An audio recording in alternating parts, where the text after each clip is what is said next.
Well, una sir, it's questionable. Bakit gabi tayo nagpuputol ng ano?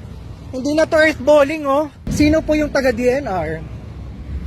Why are we doing this? You're fooling the people. Ay, ma'am, no.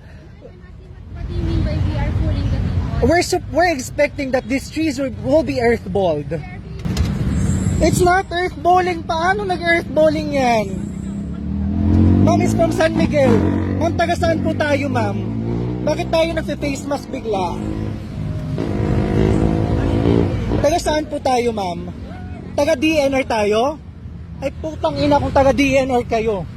Pakitang tao lang talaga ang DENR, no? So last month, nag-viral ang DENR dahil ilang puno sa Quirino Avenue ang pinagpuputol nila. Then, after nilang ma-call out sa social media, sobrang nag-viral sila dito, eto yung next na ginawa nila. Earthballing daw yan, kung saan binubungkal nila yung mga puno para daw i-relocate sa ibang lugar. Then, wala pang isang buwan, nakita ko tong video na to kahapon lang at mukhang may ginagawa na namang kababalaghan ang DENR. So, nahuli silang nag-earthball ng gabi. At buti na lang may nakapansin sa ginagawa nila dahil hindi daw proper, hindi daw tama yung ginagawa nilang method ng earthballing. So ang earthballing kasi is ganito, karaniwan tong ginagawa sa Japan, binubungkal ng dahan-dahan, dapat maingat silang binubungkal yung ugat, yung root system, hindi lang onting ugat, dapat lahat ng ugat ng puno kasama din yung surrounding soil. Pero dito sa video na to, kung mapansin nyo yan, pinutol yung majority ng root system ng puno na binubungkal nila. So malabo nang mabuhay yung puno na yan kahit i-relocate pa nila yan sa gubat.